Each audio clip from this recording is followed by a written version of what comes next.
আন্দোলনে জড়িত ছিলাম, সেই পল্টন প্রেস ক্লাব থেকেই শুরু করেছিলাম আন্দোলন। কিন্তু আজকে এই আন্দোলন সারা বাংলাদেশের চিটাগাং, ঢাকা, বরিশাল সর্ব জায়গায় আমাদের আন্দোলন ছড়িয়ে পড়েছে।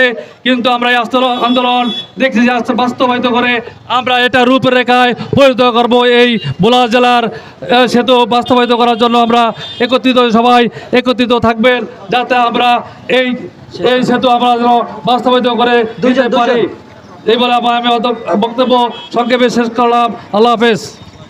আমরা ঢাকার থেকে আন্দোলন করতেছি, ঢাকার থেকে আমরা লজদের বাড়িতে আসছি, তারপরে আমরা ভোলাতে আমরা বাংলা বাজার আমরা নিজেরা মাইকিং করছি, হ্যান্ডলাইট করছি।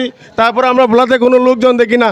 এটা শুধু ঢাকাবাসী যারা থাকে তাদের জন্য না, সারা বাংলাদেশের ভোলা যত মানুষ আসবে সবার জন্য আমাদের এই দাবিটা এক দফা এক দাবি। আমরা বরিশাল টু ভোলাতে আমরা সেতু চাই, সেতু চাই, ভোলাবাসী সেতু চাই। সেতু ছাড়া কোনো আমাদের রক্ষা নাই, কোনো রক্ষা নাই আমাদের। এই যে আমাদের পূর্বে আমাদের ভাইয়েরা বলে গেছে যে আমাদের একটা মা যদি অসুস্থ হয়, একটা বাবা যদি অসুস্থ হয়, তাহলে আমরা এই অসুস্থ রুগী নিয়ে লঞ্চে গেলে লঞ্চে মারা যায়, আবার আনতে আমাদের দুদিন কষ্ট হয়। আর যদি বাসের যদি লাইন থাকতো, তো ব্রিজ যদি থাকতো, তাহলে আমাদের ভোলা থেকে ঢাকা থেকে লোক আনতে আমাদের সুবিধা হইতো। এই নিয়ে মনে করেন আমাদের অনেক যন্ত্রণা।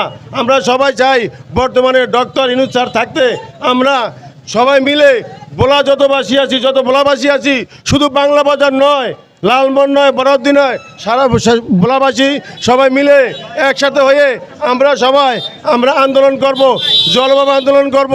এই আন্দোলন ছাড়া বিকল্প আমাদের আর কিছু নাই। যদি আমরা আন্দোলন না করি তাহলে আমাদের এই যদি আর কোনো ব্রিজ হবে না। ইউনূস স্যার থাকতেই আমাদের আন্দোলন করিয়া আমাদের ব্রিজ 100তে 100 আদায় করতে হবে। হ্যাঁ, ছাড়া বিকল্প কিছু নাই। যদি মনে করেন দলীয়ভাবে ক্ষমতা কোনো লোক যদি আসে, আমাদের ভোলা নিয়ে কোনো গবেষণা করবে না।